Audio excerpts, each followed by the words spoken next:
सर्वेषां नमस्कारः। मन्त्रार्थचिन्तनस्य इदं तृतीयं सत्रम्। अत्र भवतां समेषां स्वागतं। यथा पूर्वम् अत्र शान्तिमन्त्रेण आरम्भं कुर्मः। ॐ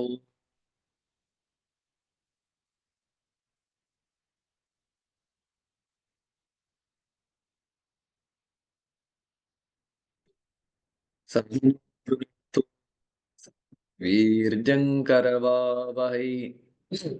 तेजस्विनावधीतमस्तु मा विद्विषावहै।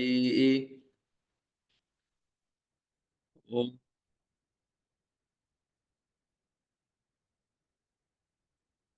शान्तिः शान्तिः शान्तिः।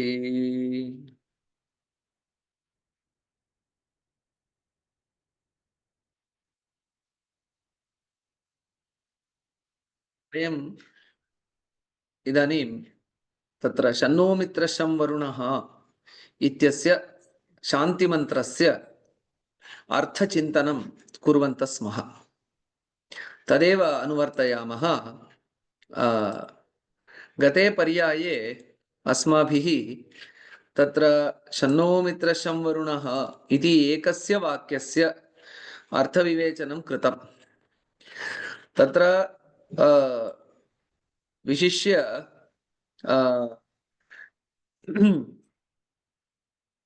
अर्थविवेचनसन्दर्भे अस्माभिः इदमपि दृष्टं यत् विशिष्य वेदभाष्यकारैः सायणाचार्यैः एव एषः मन्त्रः नवविध अन्तरायनिवृत्त्यर्थम् उक्तः अस्ति इति।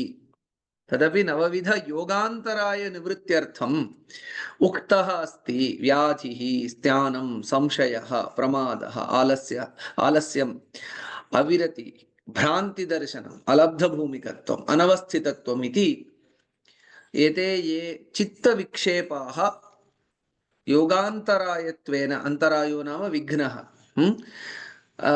तत्र ख्याताः पातञ्जलयोगशास्त्रे तेषां निवारणाय एतेषां मन्त्राणाम् उच्चारणं तदर्थावधारणं च करणीयम् इति भाष्यकाराणां मतम्।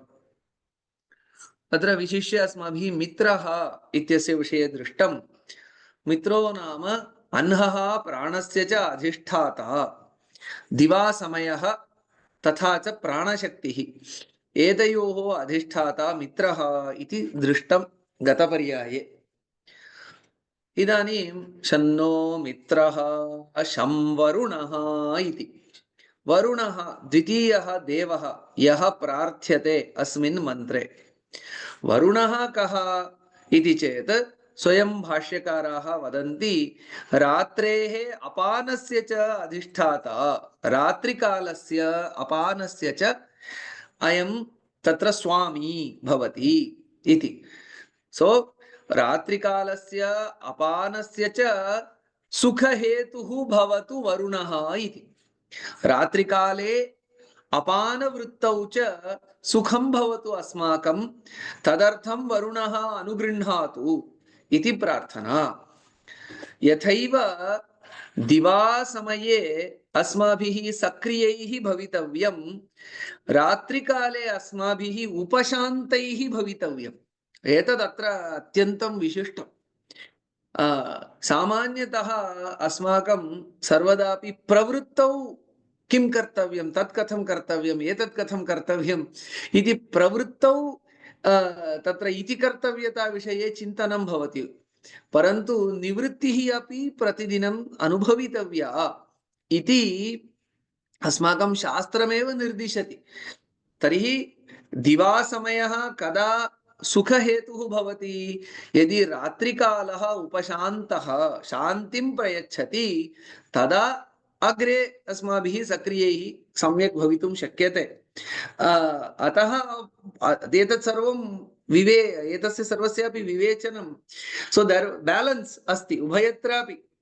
प्रवृत्तिः अपि आवश्यकी जीवन नित्यजीवने सामान्यतः वेदे किं वदन्ति इति चेत् प्रवृत्तिमार्गः निवृत्तिमार्गः इति द्वयमस्ति।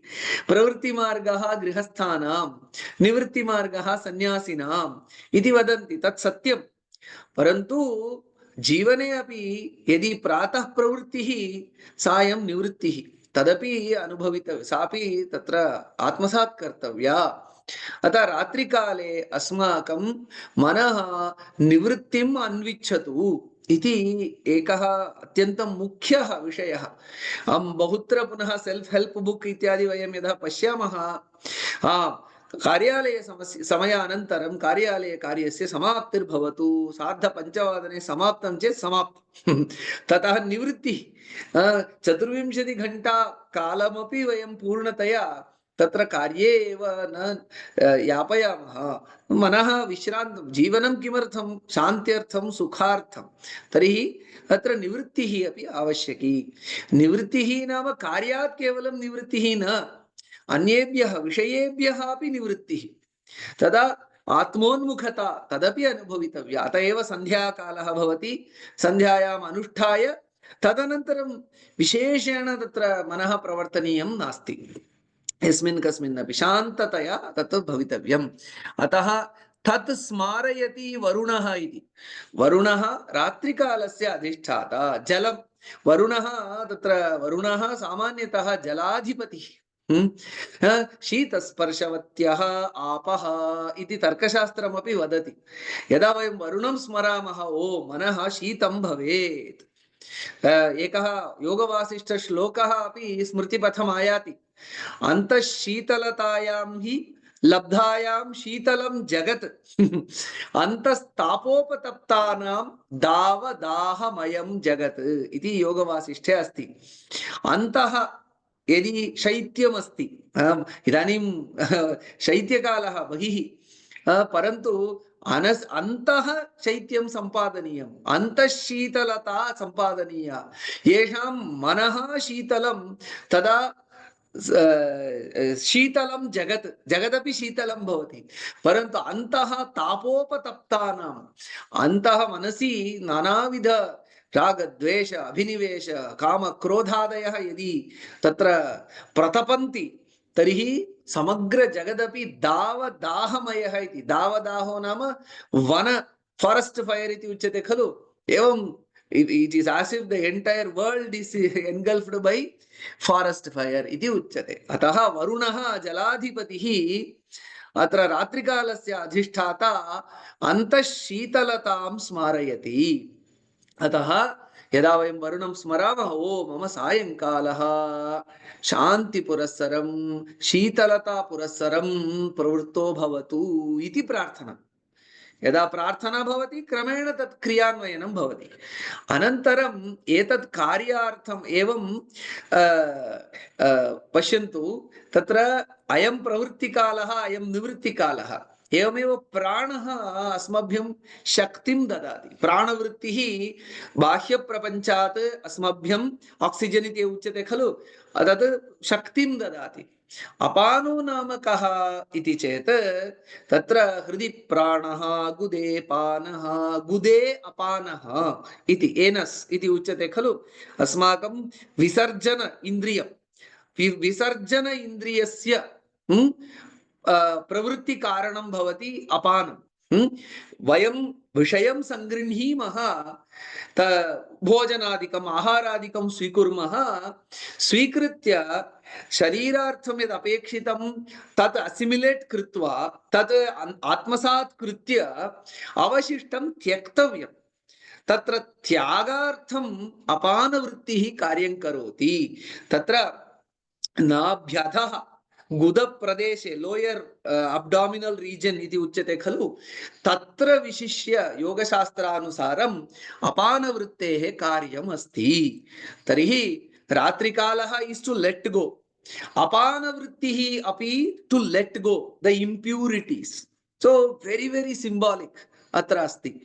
सो स्वीकर्तव्यं दिवासमये स्वीकर्तव्यं कार्यं स्वीकर्तव्यं प्रवृत्तिः स्वीकर्तव्या तदर्थं शक्तिः आधातव्या दिवासमये तदर्थं मित्रः अस्मान् प्रेरयतु रात्रिकाले त्यक्तव्यं तत्र चित्ते चित्तादपि त्यक्तव्यं शरीरादपि त्यक्तव्यं नाम रात्रौ एव तत्र विसर्जनादिकं भवेदिति न अस्य कः अर्थः इति चेत् जीवने यथा स्वीकारः त्यागः अपि भवेत् इति एतदपि सूचयति नाम this is a healthy cycle इति एतद्द्वयम् एतत् मेनि इंटर्प्रिटेशन्स् आर् देर् अतः वयम् एतत् चिन्तयितुं शक्नुमः so these two Mitra and Varun go in a pair अतः एकस्मिन्नेव वाक्ये अस्य विवरणं शन्नो मित्रः शं वरुणः इति अतः all the layers of meanings वयम् एतस्य चिन्तयितुं शक्नुमः दिवारात्रं प्राणापानयोश्च व्यवहारः समीचीनो भवतु तदर्थं मित्रः वरुणः च अस्मान् तत्र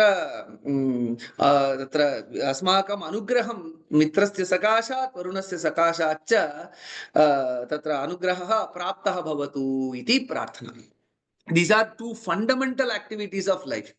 Idani agrimam. Shanno bhavatvaryama iti dvitiyam vakyam. Shanno bhavatu aryama. Naha aryama sham bhavatu. Aryama asmakam sukhakaranam bhavatu. Tarihi aryama namakaha iti chet. Aryama api kadachit तत्र पितृदेवः आर्यमा इत्यादि बहुत्र नानाविध विवरणमस्ति परन्तु अस्मिन् मन्त्रे आचार्यैः सायणपादैः आर्यमा कस्य अधिष्ठातृदेवता इति उक्तः इति चेत् चक्षुषः आदित्यमण्डलस्य च अधिष्ठाता आर्यमा इति चक्षुः आदित्यमण्डलम् इति द्वयोः अपि सः अधिष्ठाता आर्यमा यदा जीवनं दिवा समयः रात्रि समयः प्राणवृत्तिः अपानवृत्तिः सम्यक् प्रवर्तते so we stay alive we stay in a happy healthy way तदनन्तरं किं कर्तव्यं नेत्रे उद्घाट्य जगत् द्रष्टव्यं जगति व्यवहर्तव्यं सो तत्र विशिष्य तत्र चक्षुरिन्द्रियं अत्यन्तं मुख्यं स्थानम् आवहति तर्हि चक्षुरिन्द्रियं सम्यक् कार्यं करोतु इति चक्षुरिन्द्रियस्य अनुग्राहकः आर्यमा तर्हि चक्षुरिन्द्रियं सम्यक् कार्यं करोतु इति चेत् एका प्रार्थना तदर्थं का क्रिया तदर्थं तावत् सूर्यनमस्कारादि क्रिया एवमेव प्राणस्य च अपानस्य च कार्यकरणार्थं का क्रिया इति चेत् प्राणायाम क्रिया प्रार्थना अत्र अस्ति प्रार्थनानन्तरं क्रिया कर्तव्या तर्हि प्राणायामं यदि वयं सम्यक् कुर्मः तत्र भगवद्गीतायां प्राणायामस्य विषये उच्यते प्राणापान शब्द उपयोग पुरस्सरम् अपाने जुह्वति प्राणं प्राणे पानं तथा परे प्राणापान गतिरुद्ध्वा प्राणायामपरायणाः तर्हि अस्माकं दिवा समयस्य रात्रि समयस्य च सुखम यदि भवेत् प्रथमं प्रार्थना द्वितीयं प्राणायामादिकं कर्तव्यमेव तदा एव एतद् वृत्तिद्वयं प्राणवृत्तिः अपानवृत्तिः उभयमपि सम्यक् कार्यं करोति इति एकम् अनन्तरं वयं यदा पश्यामः चक्षुरिन्द्रियम् अस्माकम् आवश्यकं व्यवहारार्थम् अतः चक्षुषः सामर्थ्यं सम्यक् सम्पादनीयं तदर्थं वयं प्रार्थयामहे नाम देयर इज नो नेग्लेक्ट चक्षुरिन्द्रियं सम्यक् पालनीयम् इति प्रार्थनानन्तरं तदनुगुण क्रिया अपि कर्तव्या तर्हि क्रिया मया उक्तं तत्र सूर्यनमस्कारादिकं स्वस्व आरोग्यस्तरानुगुणं सूर्यनमस्कारस्य नाना क्रमाः सन्ति मॉडिफिकेशन्स सन्ति तदनुसारं तत्र चेर् सूर्यनमस्कारः अपि अस्ति आसन्दे उपविश्यापि अस्माभिः सूर्यनमस्कारः कर्तुं शक्यते इति मॉडिफिकेशन् सर्वम् आगतमस्ति अतः तादृशं किञ्चित् तत् कर्तव्यमस्ति अनन्तरं त्राटक अभ्यासः अस्ति तत्राटकादिकं तदपि योगक्रिया एव तदपि अस्माभिः कर्तुं शक्यते चक्षुषः आरोग्यपालनाय इति व्यवहारः। अनन्तरं यद् नेत्र आरोग्य एतद् आयुर्वेद दिनचर्या अस्ति आयुर्वेद दिनचर्यायां तत्र उक्तमस्ति किं किं द्रष्टव्यं किं किं न द्रष्टव्यम् इति। नेत्रस्य उपयोगः सूक्ष्मलक्ष्यम् आदित्यं नो नेक्षेत उद्यन्तम् आदित्यम् इत्यादि उक्तमस्ति। अत्यन्तं प्रकाशमयः वर्धमानप्रकाशः सूर्यः यदा भवति तदा न द्रष्टव्यं। नाम टु अलैन् बहु कष्टं भवति, नेत्रस्य समस्या भवति, अत्यन्तं सूक्ष्मवस्तु चिरकालं न द्रष्टव्यम् इत्यादि अष्टाङ्गहृदये आयुर्वेददिनचर्यायां नेत्र आरोग्यपालनार्थं प्रतिदिनं किं करणीयं तद् तत्र उक्तमस्ति इति एकम्। अनन्तरम् अर्यमा एवम् अस्ति, चक्षुषः अधिष्ठाता। अनन्तरम् अर्यमा एव आदित्यमण्डलस्यापि अधिष्ठाता। नाम आदित्यमण्डलं यदस्ति तदपि प्रतिदिनं नाम अस्माकम् अनुकूलं भवतु। नाम यस्यां ऋतौ यादृशः प्रकाशः प्राप्तव्यः तादृशप्रकाशः ऊर्जा एनर्जी च आदित्यमण्डलात् अस्माकं प्राप्तं भवतु इति प्रार्थना। अन्यदपि अत्र परस्परं सम्बन्धः अस्ति। चक्षुः अस्ति, प्रकाशः नास्ति, द्रष्टुं शक्यते वा? न शक्यते। प्रकाशः अस्ति, चक्षुः नास्ति चक्षुस्सामर्थ्यं नास्ति। प्रकाशे सत्यपि तत्र द्रष्टुं समर्थता न भवति। तस्मात् उभयमपि आवश्यकम्। एवञ्च उभयोः साहचर्यमपि भवेत् इति। समीचीनः प्रकाशोऽपि भवतु, चक्षुस्सामर्थ्यमपि भवतु, एवमेव प्राणशक्तिरपि भवतु, तत्र दिवा समयः अपि उपलब्धः भवतु, अपानकार्यमपि भवतु, रात्रिकाले विश्रान्तिरपि भवतु इति द्वयोः सम्बन्धः अपि अस्ति इति अनेन सम्यक् अभिव्यक्तं भवति। एषः आध्यात्मिकस्तरीयः। नाम आध्यात्मिकं मीन्स् अस्माकं शरीरे एतत् सर्वं सुष्ठु भवेत्। अस्माकं शरीरे प्राणः, अस्माकं शरीरे अपानः, अस्माकं शरीरे चक्षुः सम्यक् भवेत्। अनन्तरम् अधिभूतस्तरे अथवा अधिदैवस्तरे इति वक्तव्यम्। आधिदैविकस्तरे तत्र अहर्देवता, रात्रिदेवता, आदित्यमण्डलस्य च देवता तत्र आनुकूल्यं कल्पयतु इति। नाम life is not, everything is not centred around us alone वयं सहजीवनं कुर्मः। तदेव मम चक्षुः सामर्थ्यमस्ति, द्रष्टुं किमपि प्रकाश एव नास्ति चेत् किं कर्तुं शक्यते? अतः मम सामर्थ्यं बाह्यप्रपञ्च अधीनम्। अतः देयर इस् एन् इंटरकनेक्टेडनेस इत्येतदपि भाष्यादेव आगतमस्ति। अहं किमपि तत्र बलात् प्रतिपादयन् अस्मि इति नास्ति। स्वाभाविकतया तत् इंटरकनेक्टेडनेस यदस्ति मम अस्य जगतः च तत् स्वाभाविकतया अस्मिन् भाष्ये सम्यक् तत्र आगतमस्ति। तादृशं जीवनं वैदिकाः ऋषयः तादृशं जीवनं कर्तुम् अस्मान् प्रेरयन्ति इति एतत् सर्वं ज्ञापयति। भवतु अग्रे गच्छामः। भवतु तत्र चक्षुस्सामर्थ्यं प्राप्तं, केवलं दर्शनेन अलं वा? किञ्चित् कार्यं कर्तुं बलमपि आवश्यकम्। तदर्थम् अधिष्ठाता कः? शन्नो मित्रः शं वरुणः शन्नो भवतु अर्यमा शन्न इन्द्रो बृहस्पतिः। इदानीम् इन्द्रः बृहस्पतिः इति द्वौ देवौ तत्र सुखं द्वौ देवौ अत्र उच्यते। ताभ्याम् अस्माकं सुख संपादनं भवतु इति प्रार्थना। इन्द्रो नाम कः इति चेत् सः कस्य अधिष्ठाता? स्वयं तत्र भाष्यकारः कथयति, बाह्वोः बलस्य च अधिष्ठाता इन्द्रः। बाहुः एतदस्ति, अनन्तरं तत्र बलं बाहुः इति चेत् अस्माकं हस्तः, दीर्घः हस्तः यः अस्ति सः समीचीनः भवतु इति प्रार्थना। तत्र डिफार्मिटी, तत्र वीक्नेस् तादृश डिफार्मिटी विना सर्व अंगसौष्ठवं भवतु इति एकम्। तत्र फार्म् दृश्यते, तत्र शक्तिर्नास्ति चेत् अतः बाहुः अपि तत्र आवश्यकः। तत्र बलमपि आवश्यकम्। अतः बलहीन केवलं बाहुः बाहुबली इति उच्यते खलु, एकं चलच्चित्रमपि आगतं, बाहुः अस्ति तत्र बलं नास्ति चेत् किं कर्तुं शक्यते? तस्मात् उभयमपि आवश्यकं। द स्ट्रक्चर अपि फार्म् अपि आवश्यकं, तत्र फंक्शन अपि आवश्यकं। तर्हि शारीरिकं बलं, शारीरिक अंगसौष्ठवं, तत्र बलमपि आवश्यकम् इति। तदर्थं व्यायामादिकं कर्तव्यं। पुनः तत्र व्यायाम प्रक्रिया का इत्यादि सर्वं पुनः आयुर्वेदात् अवगन्तव्यम्। आयुर्वेदस्य शास्त्रे तत्र व्यायामादिकम् उक्तम्।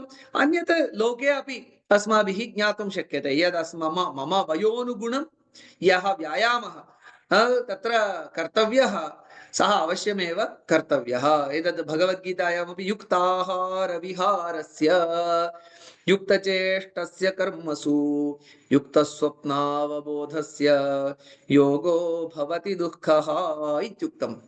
आहारः विहारः इति। विहारो नाम शरीरस्य सञ्चालनम् इत्यर्थः।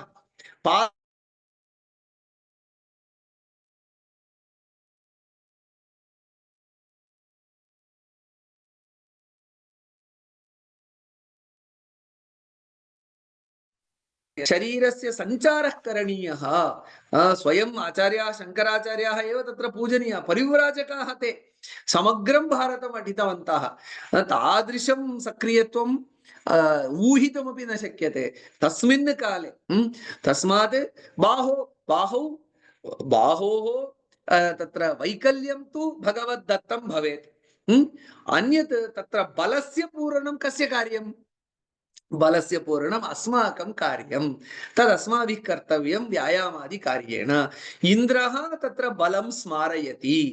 इन्द्रः यदा तत्र मेघाः बलवन्तः वृष्टिमेघाः तत्र विद्यमान तत्र मेघगर्जनम् एतस्य सर्वस्यापि अनन्तरं वृष्टिः तत्र तत्र थण्डर् इति उच्यते खलु, तस्य हस्ते वज्रायुधं सः गृह्णाति।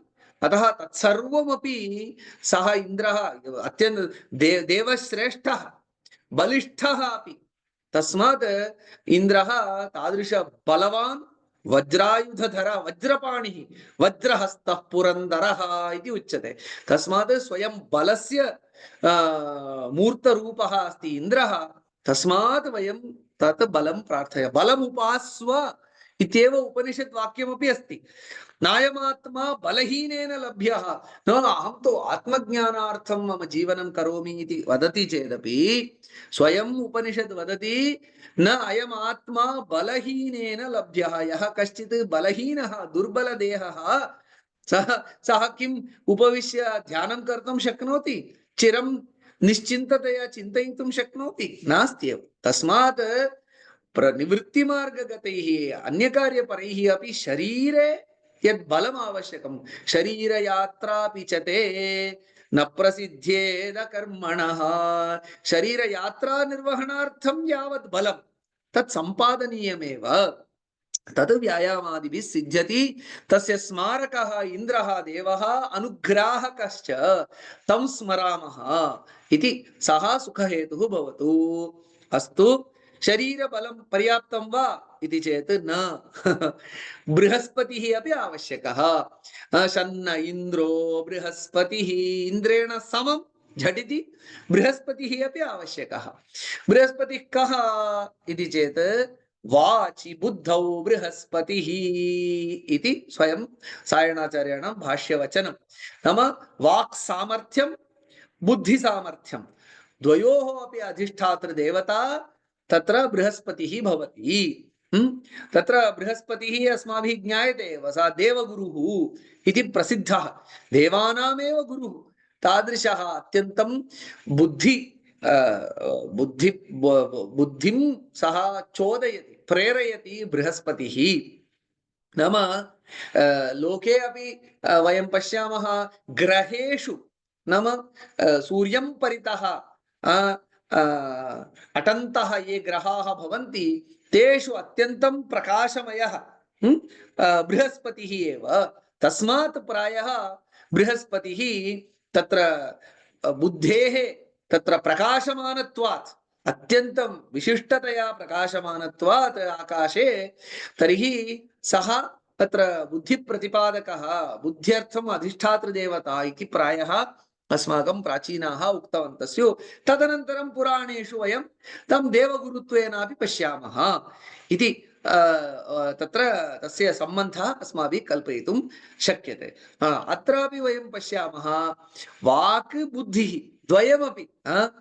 मम बुद्धिः समीचीना, सम्यक् विवेचनं चिन्तनम् इत्यादि कर्तुं शक्नोमि, परन्तु चिन्तितं कथम् अभिव्यनक्ति कश्चन वाचा खलु। यन्मनसा हि मनुते तद् वाचा वदति, तत्कर्मणा करोति अग्रे इति क्रमः खलु। प्रथमं चिन्तनं, कथनं, अनन्तरं क्रिया इति। तस्मात् यच्चिन्तनं यच्चिन्तितं तत् सम्यक् आर्टिकुलेट करणीयं, तत् सम्यक् अभिव्यञ्जनीयं। तदर्थमपि बृहस्पतिः एव अनुग्राहकः इति। प्रार्थना का? मम बुद्धिः अपि समीचीना भवतु, बुद्धेः यच्चिन्तनं तत् प्रकटयति खलु वाक्, सापि समीचीना भवतु इति प्रार्थना।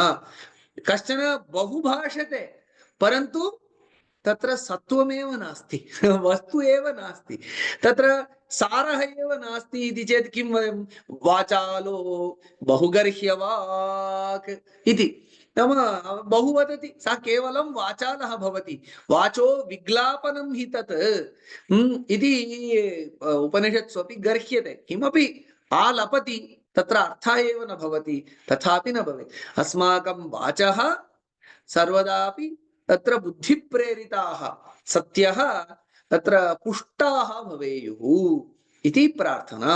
अतः बुद्धिपूर्विका वाक्प्रवृत्तिर्भवतु, तदर्थं बृहस्पतिः अस्मान् अनुगृह्णातु। अत्र आञ्जनेयस्य विषये कः वाचि बुद्धौ उभयत्रापि कः अत्यन्तं निपुणः इति चेत् स्वयम् आञ्जनेयः। रामायणे अपि अस्माभिः द्रष्टुं शक्यते, स्वयं रामः तं स्तौति, बहुव्याहरतानेन न किञ्चिदपशब्दितम् इति। बहु वदति एषः आञ्जनेयः, प्रथमवारमेव सम्भाषणसमये बहु व्याहरति, परन्तु अपशब्दितम्। अपशब्दितं नाम कः अर्थः? एकं दोषपूर्णवचनं नाम तत्र व्याकरणादिदोषः एकम्, अन्यत् अपशब्दो नाम यः शब्दः यत्र न प्रयोक्तव्यः सः न प्रयुक्तः, तन्नाम बुद्धिपूर्वकं सुष्ठु weighing each and every word this has been spoken by Hanuman इति। अतः बुद्धिपूर्वकं व्यवहारः कृतः, बहु व्यवहारः कृतः, परन्तु बुद्धिपूर्वकः एव कृतः। तस्मात् बृहस्पतिः तादृशः। अन्यत् पश्यतु, अत्र एतस्यापि सम्बन्धः अस्ति। शारीरिकशक्तिः यथा भवेत् तथा वाक्शक्तिः बुद्धिशक्तिः अपि भवेत् इति प्रार्थना इति। एवं समग्र चिन्तनं नाम एकस्मिन्नेव मन्त्रे, सो होलिस्टिक् इति पदं वयं सर्वत्र शृणुमः खलु। अस्मिन् मन्त्रे होलिस्टिक् अभवत्, सर्वमपि everything is taken care of. केवलं सुखम इति सुखम also has been beautifully structured. कुत्र कुत्र मम सुखं भवतु इत्यपि तत्र स्पष्ट प्रार्थना अस्माभिः द्रष्टुं शक्यते। समाप्तं वा एतत् इति चेत् इतोपि एकमस्ति। शन्नो मित्रशं वरुणः शन्नो भवत्वर्यमा शन्न इन्द्रो बृहस्पतिः अन्ते शन्नो विष्णुरुक्रमः। विष्णुः उरुक्रमः अस्माकं सुखहेतुः भवतु। अन्ते प्रार्थना विष्णोः प्रार्थना। विष्णुः कः, कस्य अभिमानी इति चेत् पादयोः कृत्स्नशरीरस्य च इति भाष्यवचनं। पादयोः सर्वम् उक्तं, हस्तः बाहुः उक्तः, तर्हि पादः अपि वक्तव्यः, तस्य अभिमानी विष्णुः इति। किमर्थं पादस्य अभिमानी विष्णुः इति चेत् उरुक्रमः इति। उरु विस्तीर्ण, तत्रैव भाष्यवचनम् इतोपि स्पष्टीकरोति। त्रिविक्रमावतारे विस्तीर्ण पदोपेतत्वात्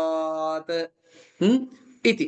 तस्मात् त्रिविक्रम, वयं त्रिविक्रमावतारं वयं जानीमः, यत्र त्रीणि पदा विचक्रमे विष्णुर्गोपा अदाभ्यः इति तत्र पादत्रयेण सः भूः भुवः सुवः इति लोकत्रयमपि स्वपाद पादक्रमणेन सह व्याप्तवान् तादृशः विष्णुः इति पुराणेष्वपि श्रूयते वेदेष्वपि बहुधा त्रिविक्रमस्य विषये अस्माभिः ज्ञायते सो लांग स्ट्राइड्स उरु नाम विस्तीर्ण क्रमः नाम क्रमुपाद विक्षेपे यः पादं सम्यक् दीर्घ दूरं यावत् सम्यक् प्रसारयितुं शक्नोति सः उरुक्रमः इति not short steps long steps यस्य the one who has a long strides सः उरुक्रमः विष्णुः तत्र वामनादि अवतारेषु ज्ञातः सः पादाभिमानी पादयोः अनुग्रहं करोतु इति प्रार्थना पादविषये अपि चिन्तितवन्तः अस्माकं प्राचीनाः पादयोः अपि आरोग्यम् अवश्यमेव सम्पादनीयं यथा बाह्वोः बलं सम्पादनीयं तथा पादस्य पादयोः अपि बलं सम्पादनीयं पादः किं करोति अन्यत्र तैत्तिरीय उपनिषदि गतिरिति पादयोः इति उपासनं करणीयम् इति पादाभ्यामेव खलु अस्माकं गतिः मोबिलिटी तस्मात् तत्र यदि बाह्वोः बलम् आवश्यकं तर्हि पादयोः गतिः आवश्यकी तत्र पादौ गमनसामर्थ्यं पादौ अपि तत्र वैकल्यं विना पूर्णौ भवेतां तत्र अपि गमनसामर्थ्यं तत्सम्पादनीयम् अतः तत्र विहारादिकं कर्तव्यं पद्भ्यां यत्र यत्र चलितुं शक्यते अवश्यं तत्र पद्भ्यामेव गन्तव्यम् इति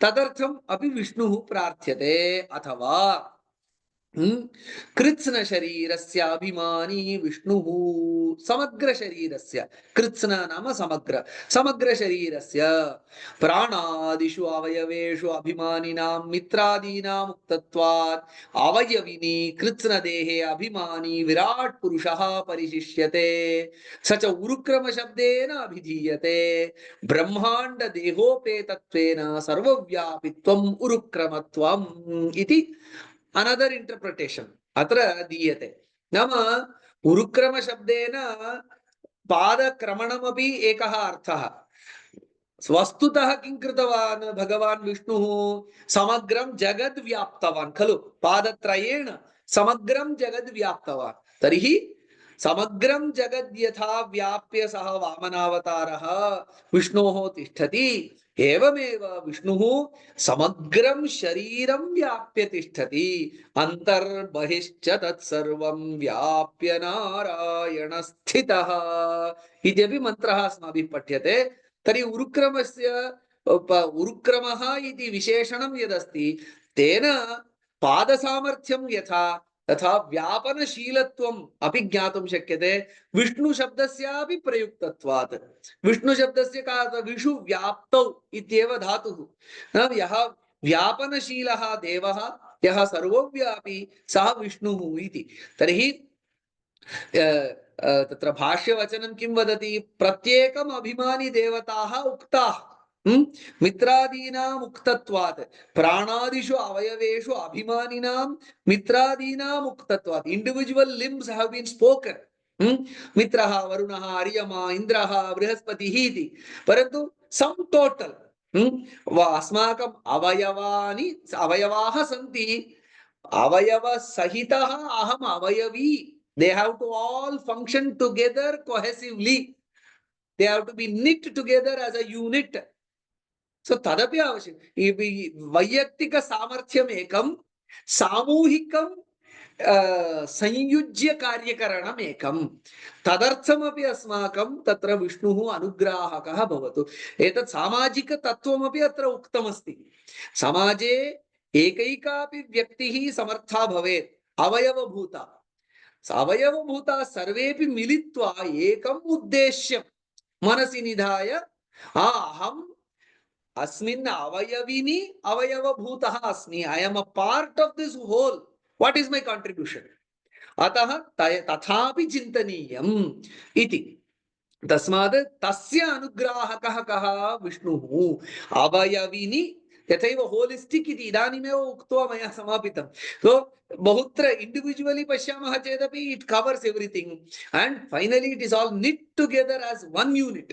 सो तदर्थं कृत्स्न शरीराभिमानी विष्णुः इति तत्र प्रार्थना। एवं षड्विध प्रार्थनाः येन एतत् एकवारं स्मरामः चेत् प्रतिदिनम् अस्य मन्त्रस्य तात्पर्यम् एकवारं स्मरन्तः गच्छामः चेत् मम प्राणः, अपानः, चक्षुः, बाहुः, वाक्, बुद्धिः, अनन्तरं मम पादौ एतयोः विषये मया अवधानं दत्तं वा? वयं नाना विषयेषु व्यापृताः येषु दिनेषु अस्माकम् अवयवानां विषये एव अस्माभिः सम्यक् चिन्तितं वा, एतस्य पालनं कृतं वा अस्माभिः इति चिन्तयितुं शक्यते। यतोहि शास्त्रेषु उच्यते शरीरमाद्यं खलु धर्मसाधनम् इति।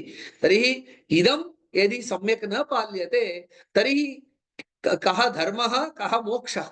तस्मात् कारणात् एतद्विषये अपि अयं वेदमन्त्रः पश्यतु। वेदमन्त्रविषये वयं यादृशीं धारणां कदाचित् धृतवन्तः स्याम। ओ मन्त्रः पूजा हवनम् इत्यादि एव वेदमन्त्रः इति न। प्रतिदिनजीवने कथम् अस्माभिः अस्माकं विषये एव चिन्तनीयम् इति this is a practical guide. अत एव बहुत्र आचार्यशङ्कराः वदन्ति मातृपितृसहस्रेभ्योऽपि वत्सलतरा श्रुतिः इति। तत्र more than thousands of mothers and fathers इति। एतावद् विस्तरेण कः अस्मान् बोधयति?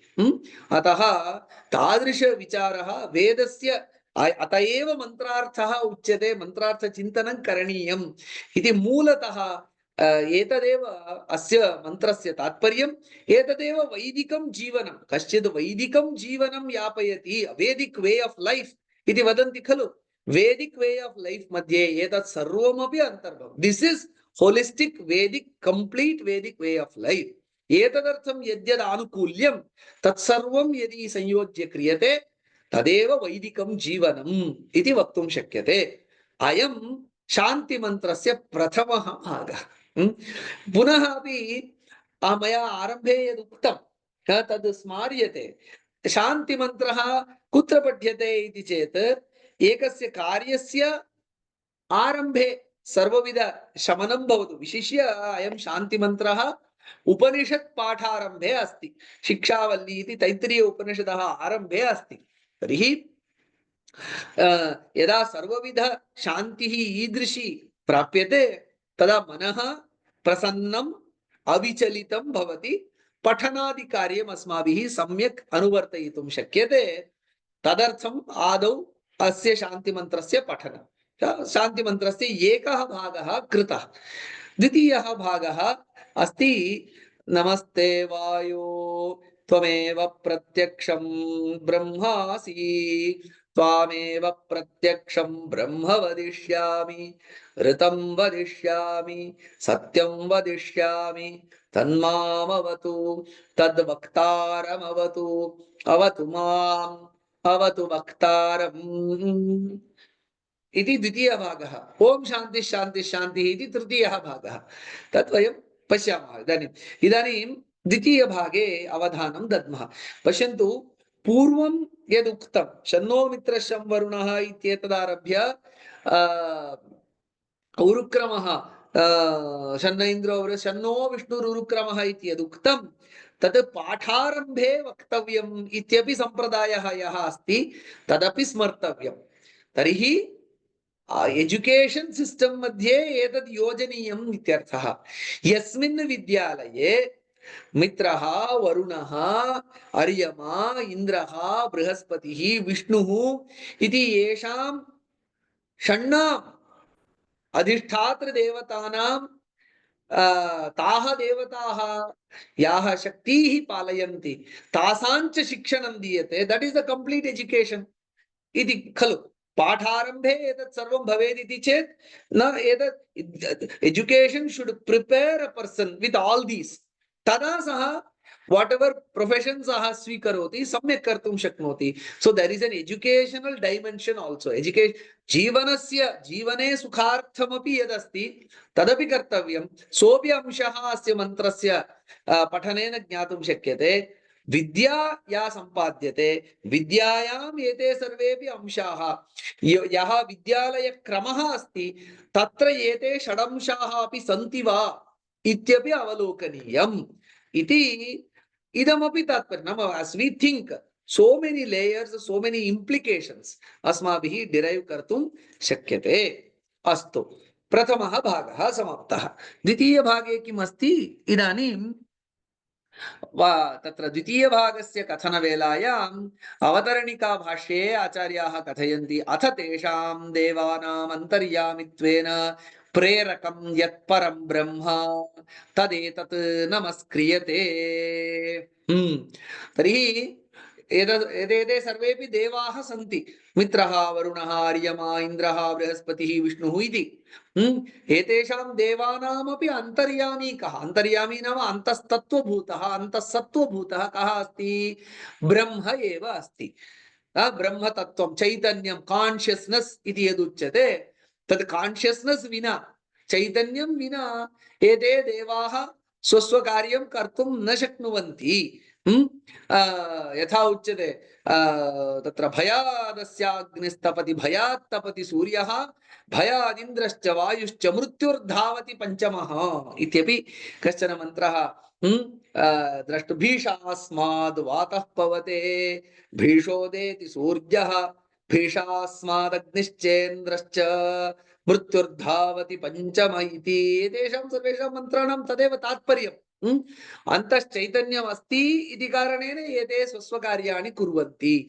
नाम कान्शियस्नेस् जडं यदस्ति inert matter on its own cannot do anything.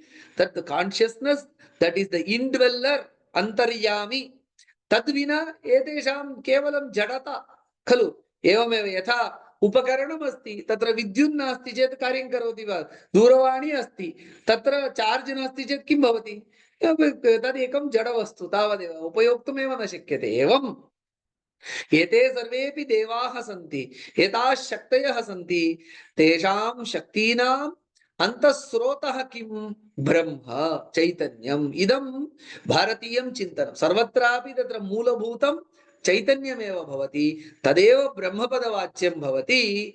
तर्हि तस्य नमस्कारः अपि करणीयः इति एकम्.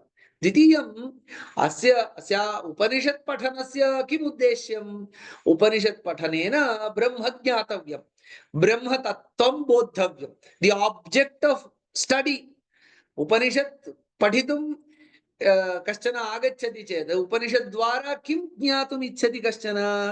द विषय वस्तु किम् इति चेत् ब्रह्मैव.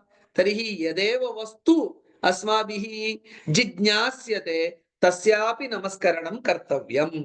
अतः ब्रह्मणः नमस्कारः अपि ब्रह्मणः नमस्कारः तत्र द्वितीय भागे उच्यते. नमस्ते नमो ब्रह्मणे ब्रह्मणे नमः.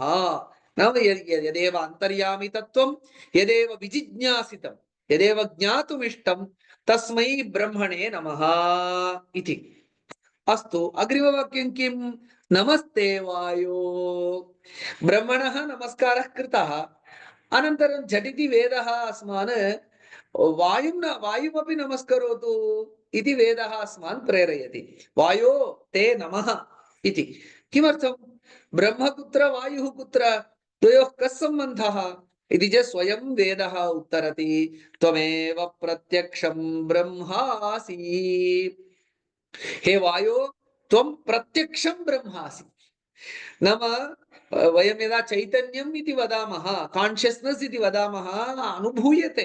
कान्शियस्नेस् अनुभूयते परन्तु यथा यथा वस्तूनि इन्द्रियगोचराणि भवन्ति तथा अनुभूयते वा इति चेत् न.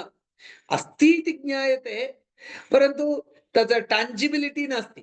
तर्हि यः कश्चन आरम्भे अध्ययन प्रवृत्तः तत् in a tangible way if he has to worship that Brahma Tattvam इति चेत् what is its manifest tangible form इन्द्रिय गोचरतया किं तत् स्वरूपम् अस्ति ब्रह्मणः इति चेत् वायुः एव कथम् एकं नाम बहु बहु साम्यम् अस्ति एकं प्रत्यक्षत्वम् अस्ति नाम वायुः यदा वाति अस्माभिः सम्यक् अनुभवितुं वायुः वाति इति अस्माभिः तत्र स्पर्शनेन्द्रियद्वारा वायुः प्रत्यक्षतया अस्ति इति गम्यते परन्तु ब्रह्मवत् वायुः अमूर्तः परन्तु न दृश्यते अनुभूयते नाम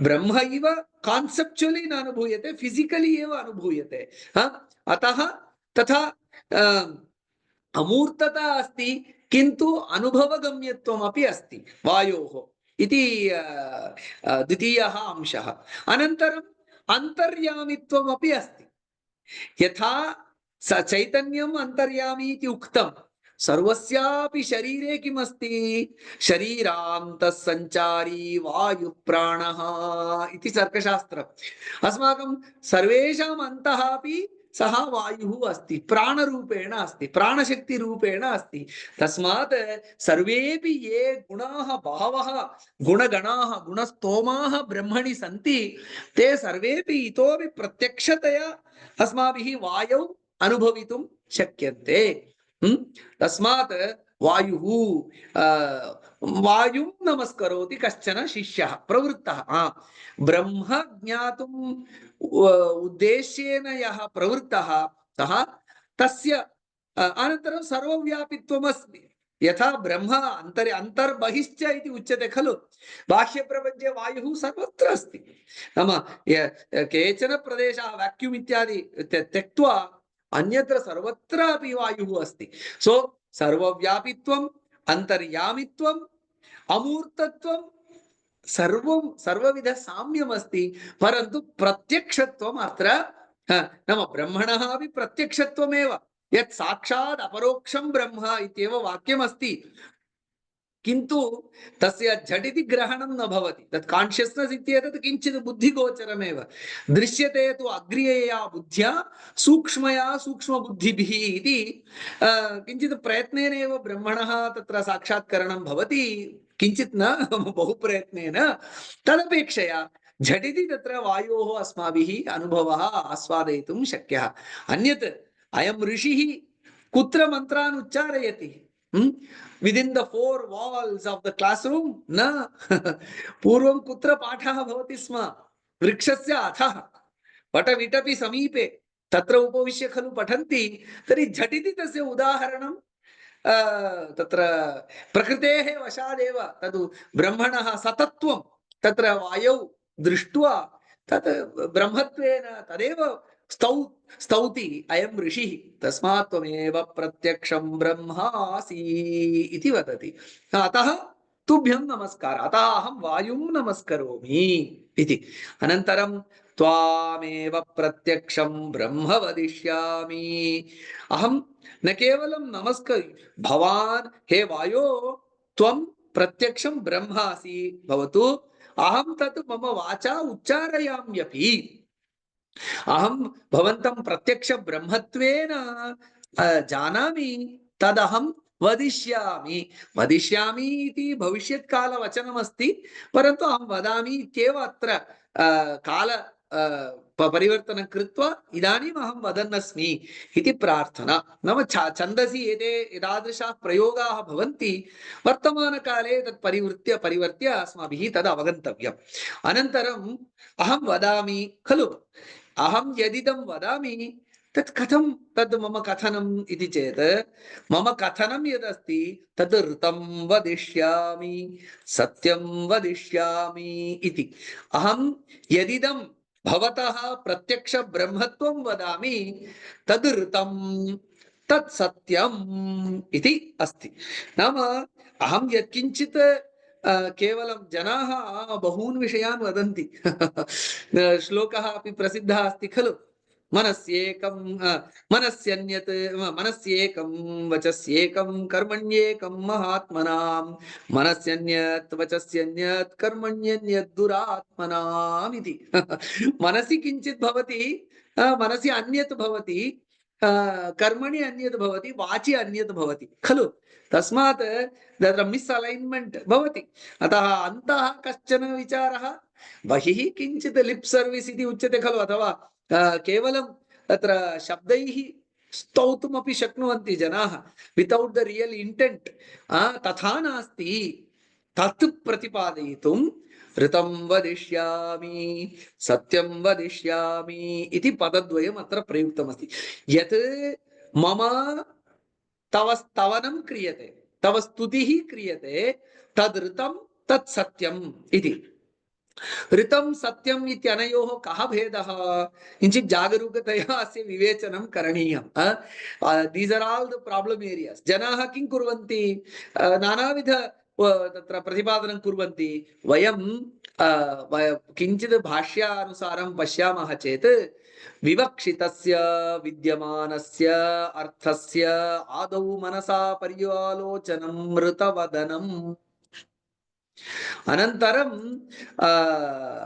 पश्चात् वाचा उच्चारणं सत्यवदनम् इति तयोर्विवेकः इति ऋतं सत्यम् अनयोः कः भेदः इति चेत् मनसि मनसि पर्यालोचनं विवक्षितस्य विद्यमानस्य विवक्षितस्य नाम वक्तुम् इष्टस्य विद्यमानस्यापि सद्विषयस्य न तु असद्विषयस्य अविद्यमानस्य नॉन एक्सिस्टिंग इति न यदेव तत्त्वमस्ति यच्च वक्तुम् इष्यते तस्य मनसा शब्दैः पर्यालोचनं क्रियते खलु तद् ऋतवदनम् इति यत्किञ्चित् सत्यम् अस्ति यत् यत् यत् यत् यत्किञ्चित् यथार्थं किंचित अस्ति सम ट्रुथ इज देयर तस्य मनसि पर्यालोचना एतदेव इति मनसि पर्यालोचनं तद् ऋतवदनं पश्चात् अनन्तरं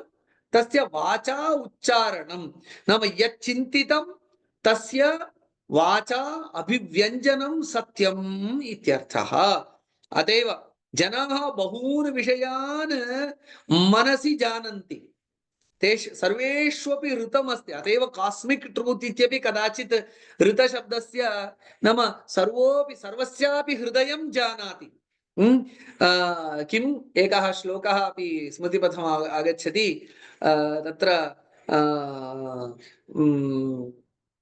तत्र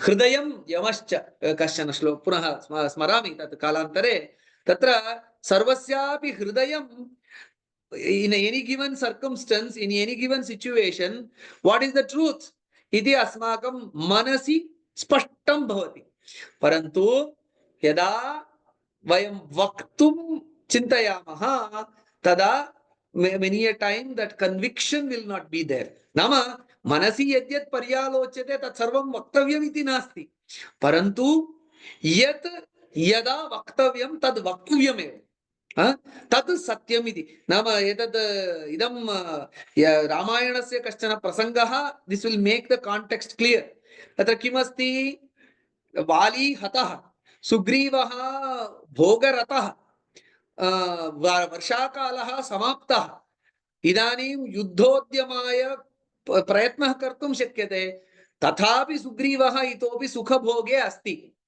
लक्ष्मणः तत्र प्रेषितः तत्र किष्किन्धायां गत्वा किञ्चित् स्मारयतु सुग्रीवम् इति सर्वेपि तत्र सुग्रीव सन्निधौ सन्ति लक्ष्मणः द्वारि अस्ति तदा आञ्जनेयः उत्थाय वदति पश्यतु महाराज भवता तत्र सुखं प्राप्तं परन्तु इदानीं कृते च प्रतिकर्तव्यं तस्य सहकारः करणीयः तत् अहम् अवश्यं करणीयं विस्मरति चेत् महती हानिः भवति इति उक्त्वा आञ्जनेयः वदति means I am stating this at my peril नाम अन्ये यथा नाम कश्चित् महाराजः अस्ति तस्य अहं किम् अड्वैस् करोमि सभायां बहवः सन्ति ते वदन्तु why should I be the नाम किं मया किमर्थं तद् दायित्वं वोढव्यम् इति न। यत् सत्यमस्ति भवता तत्र सहकारः करणीयः इति तस्य स्मारणम् अवश्यमेव सर्वे जानन्ति। जाम्बवान् जानाति, हनुमान् जानाति, अंगदः जानाति, तारा जानाति, सर्वेपि जानन्ति। परन्तु एकः सर्वेषां मनसि ऋतमस्ति परन्तु एकः हनुमान् तत् सत्यत्वेन परिवर्तितवान्। अतः तादृश कन्विक्शन् आवश्यकं। ऋत सत्ययोः मध्ये ऋतमपि आवश्यकम्, अस्माकं जीवने सत्यमपि आवश्यकम्। इदानीं वायोः ब्रह्मत्वेन या स्तुतिः तद् ऋतमपि सत्यमपि। This is not a सुपर्फिशियल् verbal स्तुतिः, अटरेन्स् नास्ति। मनसि अपि अहं तथैव चिन्तयामि। जगति प्रत्यक्ष प्रपञ्चे कः ब्रह्म समानः? वायुः एव इति। अतः अहं वायुं मनसा स्तौमि, वाचा अपि तद् अभिव्यञ्जयामि। So this indicates sincerity. प्रार्थनायां तत्र रुजुता भवेत्, प्रार्थनायां स्ट्रेट् फॉर्वर्डनेस भवेत्। अतः तत् प्रार्थना ऋतमपि भवेत्, सत्यमपि भवेत् इति। तत् सः भक्तः स्वस्य प्रामाणिकतां तत्र वदति, ऋतं सत्यमिति। एतेन अस्माकं जीवने यत् पालनीयं तदपि स्मारितमस्ति। परन्तु एतेन किम् इति चेत् यद्यद् वयं जानीमः, we have to blurt out everything इति नास्ति। तत्र देश काल स्थानादि सर्वं परिशील्य वक्तव्यं।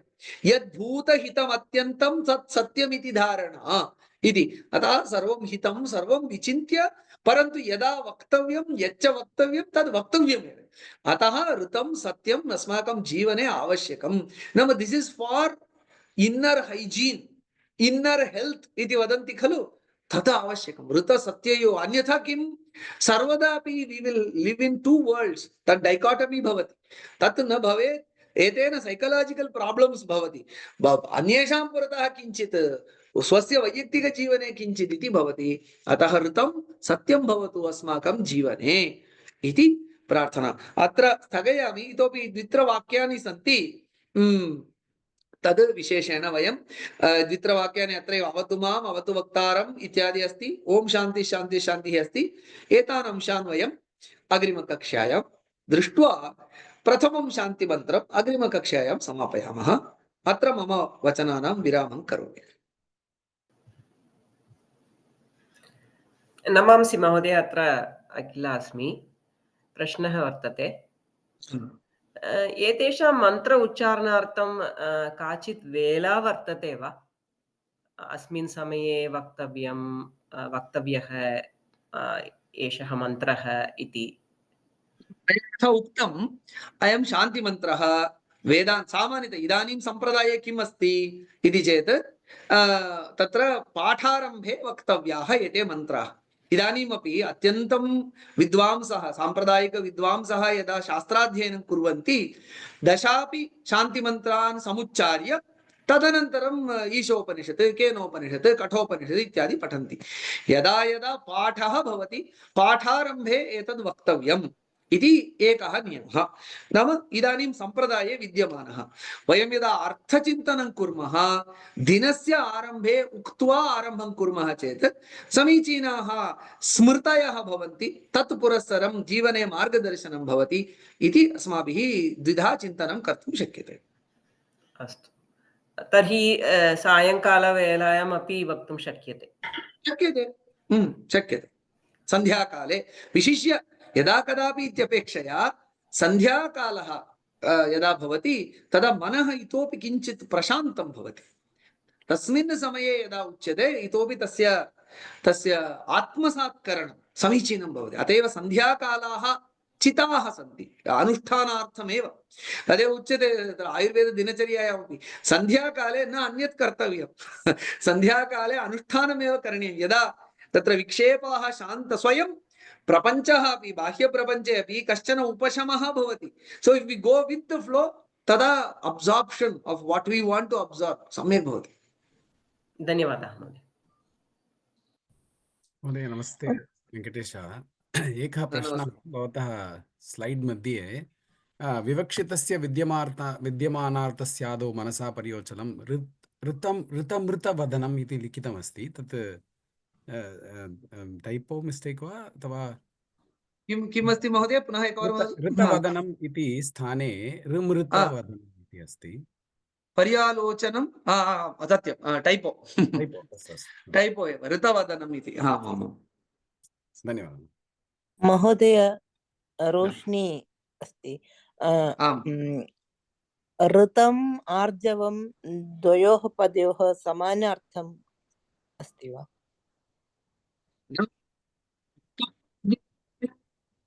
तत्र पर्यायता नास्ति। ऋतं सत्यम् एतद्वयम् अलैन्ड् अस्ति चेत् अस्माकम् आर्जवम् अस्ति इत्यर्थः। स्ट्रैट् फार्वर्ड्नेस् इति वदामः खलु। आम् मनसि वयं यत् सत्यमिति जानीमः तत् ऋतं। तत् सर्वविध देशकालादि पर्यालोच्य वाचा प्रकटयामः चेत् so there is a straight alignment. एतादृश अलाइनमेंट यस्य अस्ति सः आर्जवयुक्तः इति वक्तुं शक्यते। तत्र धातुकः ऋज् वा ऋतु इत्यस्य वा मया अवलोकनीयं। प्रायः ऋ गतौ इति धातुः वा इति चिन्तनीयम्। एकवारं गमनार्थकं सर्वविध एतदपि अस्ति व्याकरणशास्त्रे गत्यर्थकानां ज्ञानार्थकत्वम् इत्यपि वदन्ति वैयाकरणाः। यत्र यत्र गतिः सूच्यते तत्र सर्वत्रापि ज्ञानम् इत्यपि अर्थः भवति। तस्मात् प्रायः ऋ गतौ इति धातुः स्यात्। एकवारम् अवलोक्य वक्तव्यम्। धन्यवादः।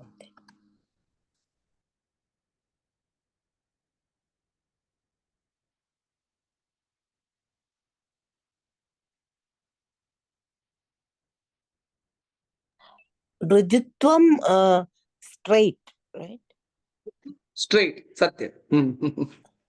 ऋजु इति पदस्य आपोजिट कुटिल मीन्स नॉट स्ट्रैट। ऋजु कुटिल नाना पथजुषाम् इति अन्यत्रापि श्रूयते। सो straight path and then path with the twists and turns इति। ऋग्वेद अपि ऋजु नाम ऋकारादिकं नाम ऋ इति वर्णेन आरम्भः अस्ति परन्तु ऋक् शब्दः नाम तत्र पद्यात्मकाः मन्त्राः ऋक् शब्दवाच्याः भवन्ति। नाम यत्र छन्दोबद्धाः मन्त्राः नाम ते मन्त्राः ऋचः इति उच्यन्ते तस्य अस्य सम्बन्धः नास्ति। धन्यवादः। कश्चन अस्माकं गोविन्दराज महोदयः ऋ गतिप्राणनयोः प्रापणयोः इति अस्ति। गत्यर्थः अस्ति तर्हि ज्ञानार्थकता एव। धन्यवादः महोदय। स एव अर्थः अत्र। धन्यवादः।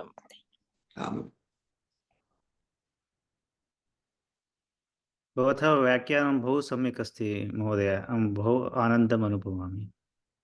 धन्यवादः। यद् भाष्ये अस्ति तद् उच्यते महोदय तावदेव।